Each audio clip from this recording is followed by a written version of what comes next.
அனைவருக்கும் இனிய மாலை வணக்கம். நூல் காஞ்சி மூலமாக உங்களை சந்திப்பதில் மற்றற்ற மகிழ்ச்சி அடைகிறேன்.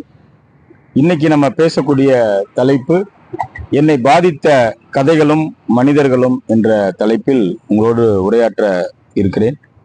திங்களோடு பிறந்தவளும் தென்றலோடு நடந்தவளும் தென்பகுதியை வென்றெடுத்த பொதிகமலை சாரலே என்று இன்னையை வணங்கி படி சிகரம் தொடுவாய், படி உன்னதம் படுவாய், படி உன் உயரம் புரியும், படி மரணம் கூட மரியாதை செய்யும், படி வரலாறு உன்னை வரவு வைத்துக் கொள்ளும் என்று ஆண்டோர்கள் சொல்வது போல சில கதைகள் என்னை பாதித்த கதைகள் என்று சொல்லும்போது பாரதி கிருஷ்ணகுமாருடைய அப்பத்தா கதை என்னை ரொம்ப பாதிச்சது. ஒரு உறவு முறையில இல்லாமல் ஒரு அந்நியத்தில் திருமணம் செய்து கொண்ட ஒரு இரண்டு உள்ளங்களை எப்படி அது பாதிச்சது அப்படிங்கிறதா அந்த கதை. ஒரு வயதான ஒரு 90 மேற்பட்ட ஒரு வயதுடைய பாட்டி மிகவும் அந்த இறுதி காலத்தை நெருங்கி கொண்டிருக்கிறார். அப்போது எல்லாருமே அவருடைய தாத்தா பையனங்கள்லாம் அவருக்கு ஒவ்வொரு நாளும் அதை பார்த்துட்டு போறாங்க. ஒரு சில நேரங்களில் ரொம்ப சலிப்பு தட்டிடுது. என்னடா அந்த கிழவி நம்மளை பாடாப்படுத்துதேன்னு சொல்லி தட்டிடுது. அந்த பாலை ஊற்றி பார்க்குறாங்க, இதுவுமே சரியாகலை. ஒரு 2-3 நாட்களாக இதே மன வேதனையோடது ஒரு 4-5 குடும்பங்கள் அல்லாடி கொண்டிருக்கிறது. அப்போது தன்னுடைய அந்த பையன் என்ன பண்ணுவாரு, அதிகாலையில் கிளம்பி போய் வயதான ஒரு பெரியவரை அழைத்துட்டு வர்றார். அழைத்துட்டு வந்து அந்த பாட்டிக்கு ஒரு மெடக்கு பாலை ஊத்துறார். அந்த பாலை ஊத்திட்டு அவர் வேலை கிளம்பி போயிடுறாரு. அந்த பாட்டி இறந்து விடுகிறாள். ஏனென்றால் சின்ன வயதில் இவருக்குத்தான் இவள் என்று பேசி முடிக்கப்பட்ட அந்த சூழல் இருந்தது. ஏதோ ஒரு சந்தர்ப்ப சூழலில் அந்த திருமணம் நடைபெறாமல் போகிறது.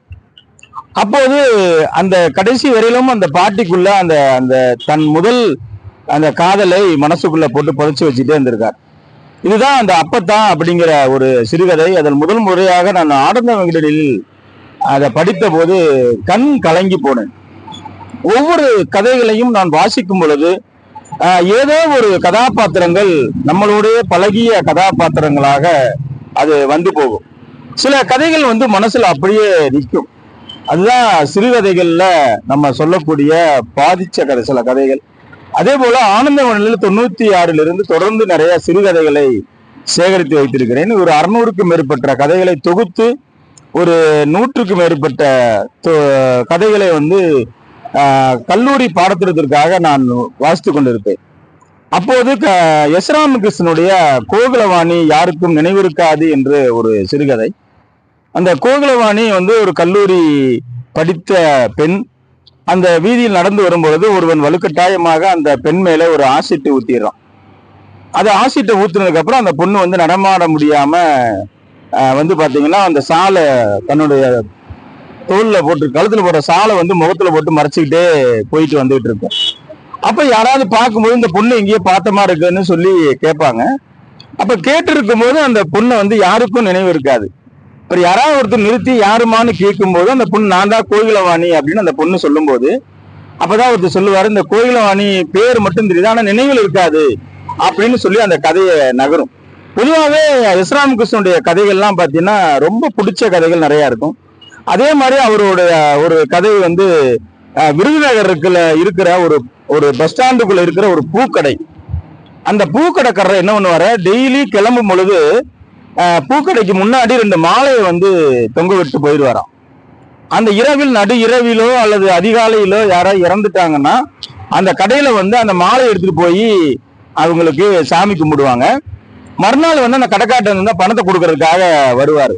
அந்த கடைக்காரர் வாங்க மாட்டார். ஏன் அப்படின்னா 4 தலைமுறையாக இந்த வேலையை நாங்கள் செஞ்சுட்டு வர்றோம், அதனால இது நாங்க சாமிக்கு படைக்கிறதா நாங்க நினைச்சுக்கிறோம், அதை கொண்டு போங்கன்னு சொல்லி சொல்லுவார். எஸ். ராமகிருஷ்ணனுடைய நிறைய கதைகள் என்னுடைய அடிய ஆழத்துல புதைந்து போயிருக்கு. அவருடைய கதைகள்லாம் வாசிக்கும் பொழுது பாத்தீங்கன்னா அவருடைய பேச்சும் அப்படித்தான். சென்ற புத்தக கண்காட்சியில ஒரு உரை அவர் பேசியிருப்பாரு.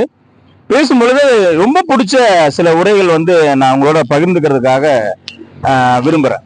அதுல ஒரு உரை வந்து பாத்தீங்கன்னா திருவேங்கடம் அப்படிங்கிற ஒருவர். அவர் வந்து நிறைய புத்தகங்கள் ரொம்ப வாசிக்கக்கூடிய ஒரு நல்ல மனிதர்.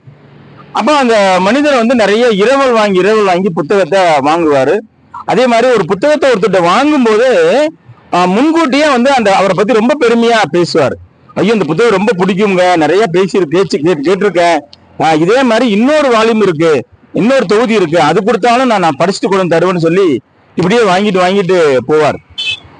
அப்படி நிறைய இரவல் கொடுக்கப்பட்டவர்களுடைய மன ஆதங்கம் என்னன்னா, எப்படியாவது போய் இவர்கிட்ட அந்த புத்தகத்தை வாங்கிட்டு வந்துடலாம் அப்படின்னு சொல்லிட்டு எல்லாரும் கிளம்பி போவாங்க. போகும்போது ஊருக்கு முன்னாடி ஒரு வயதான ஒருவர் அமர்ந்திருப்பார்.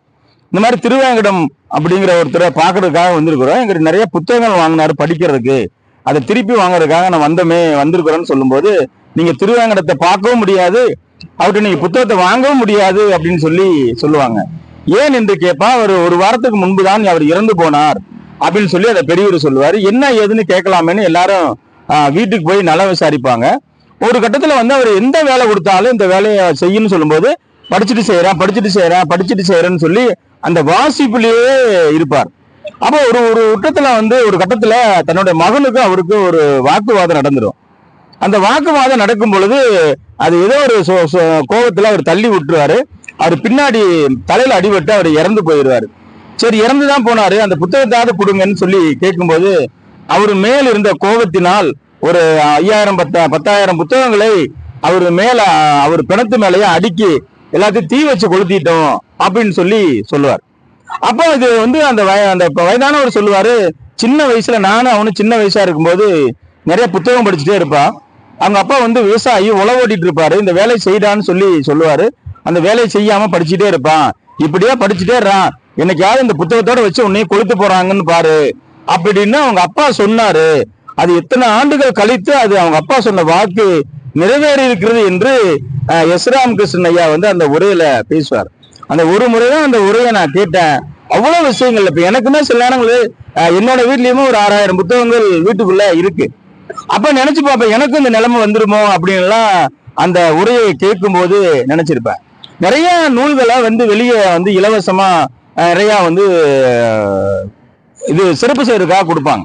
முதல்ல எல்லாம் வந்து நிறைய சால்வு போடுவாங்க. அந்த சால்வு எல்லாம் இப்ப நான் வாங்குறது கிடையாது. அதற்கு பதிலாக புத்தகங்களை கொடுங்கன்னு சொல்லி கத்தோலிக்க ரோமானிய நூலகத்தை எரிக்கப்பட்ட போது அது அணைப்பதற்கே வந்து ஒரு வாரம் அவர்கள் எடுத்துக்கொண்டார்களாம். அதே மாதிரி யாழ்ப்பாண நூலகத்தையும் எரிச்சது.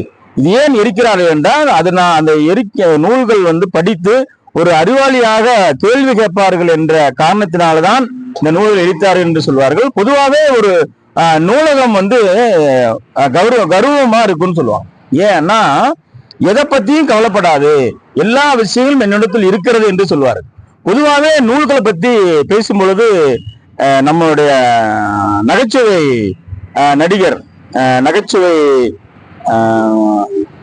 அவரு பாத்தீங்கன்னா தன்னுடைய வாங்கக்கூடிய முன்பணத்தில் 50% தொகையை நூலுக்காக செலவு பண்ணுவாருன்னு சொல்லுவாங்க.